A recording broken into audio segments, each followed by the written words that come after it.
안녕하세요. 손해사정사 K입니다. 우연한 교통사고로 다쳤는데 처음 당해본 일이라 당황하고 여기저기 정보를 알아보지만 정확하지도 않고 오래된 내용에 별 도움도 되지 않는다면 어떻게 하시겠습니까? 많은 분들을 만나서 면담하거나 여러 매체를 보다 보면 전문가로서 여러 글과 내용들을 보고 안타까움을 금할 수 없었습니다. 그래서 오늘은 이런 분들에게 조금이라도 도움이 되고자 교통사고 합의 요령, 보이는 것이 전부는 아니다 라는 주제로 얘기해 보려 합니다. 교통사고가 발생하여 보험사를 상대할 때 평소에 많은 지식을 가지고 있다 하더라도 현실에 부딪히다 보면 내가 제대로 알고 있는가? 라는 생각이 들 수 있는 것이 대부분입니다. 게다가 한두 번의 경험이 있다 하더라도 상황에 따라서 다르기 때문에 대처하는 것이 무척 쉽지 않을 것입니다.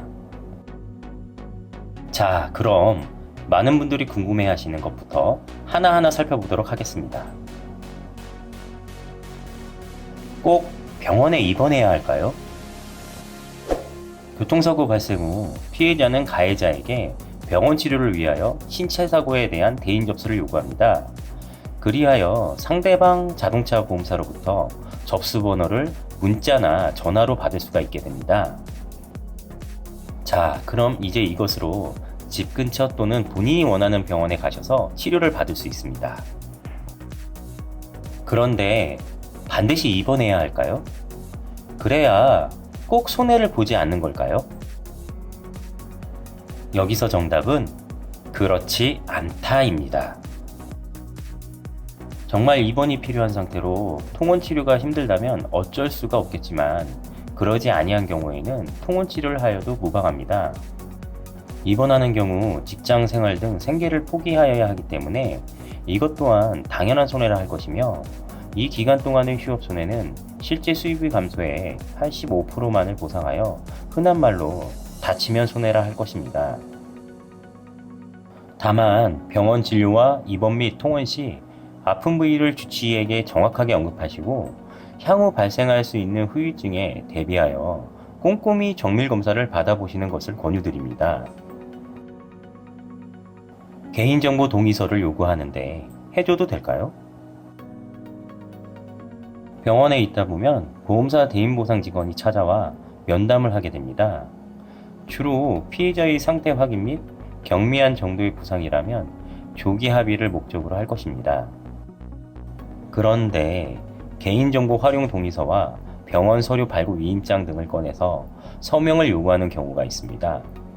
이는 피해자 질환 여부와 부상 정도를 알기 위하여 동의를 요구하는 것으로 언젠가는 이행해야 할 의무이나 나중에 해 주어도 무방하니 너무 급하게 해줄 필요는 없습니다. 과실 다툼 때문에 분쟁이 생겼습니다.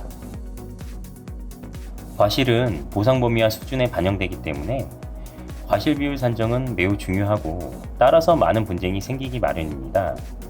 분명 본인은 피해자라고 잘못은 없다 생각하지만 보험사에서는 당신에게 과실이 있다고 언급할 수 있습니다. 왜냐? 가해자가 신호위반, 중앙선 침범 등의 중과실이 있거나 신호대기 정지 상태에서 후방추돌과 같은 사례가 아니라면 사고 사실에 따라서 피해자에게도 적정한 과실을 비율적으로 산정할 수 있기 때문입니다. 만약 이러한 분쟁이 예상되거나 발생한다면 반드시 경찰서에 사고 접수를 하셔서 향후 발급되는 교통사고 사실 확인원을 확인하여야 할 것입니다.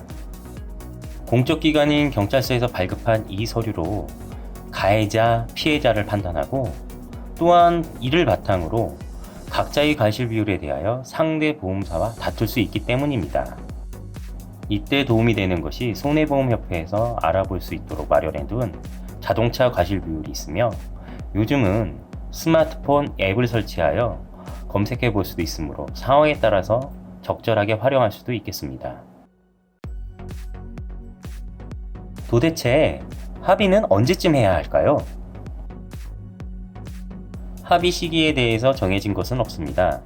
며칠 입원하고 퇴원식에 맞춰 조기에 합의하는 경우나 3에서 6개월 또는 1년 이상 지나서 합의하는 경우도 많이 있습니다.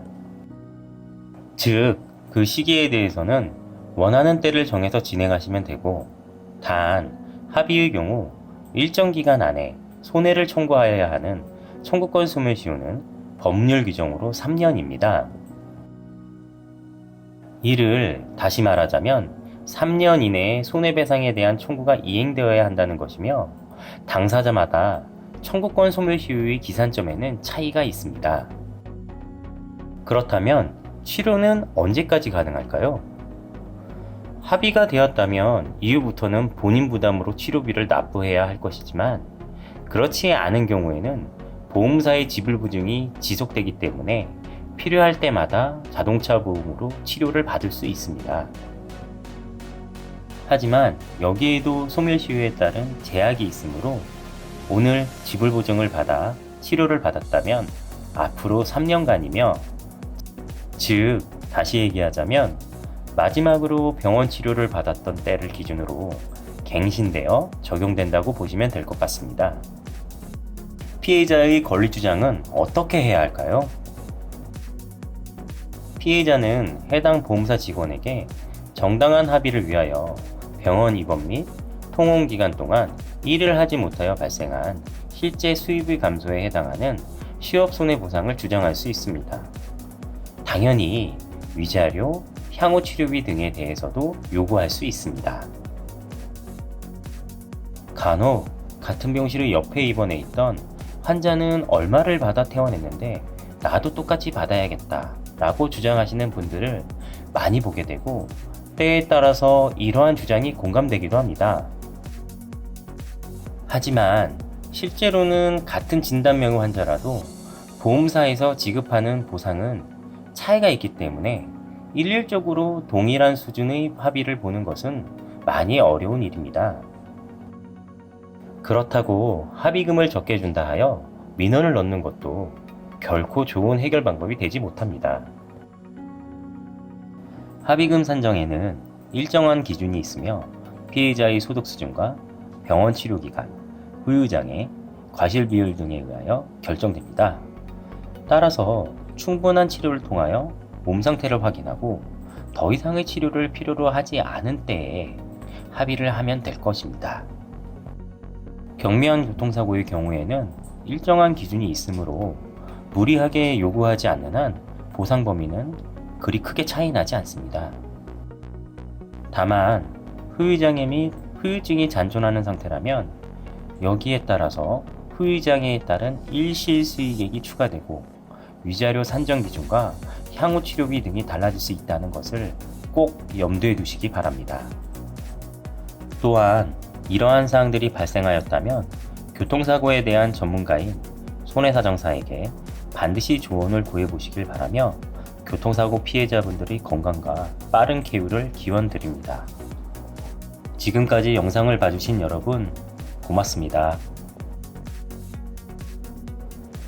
시청해주신 여러분, 이 영상이 마음에 드셨다면 좋아요, 구독 꼭 부탁드립니다.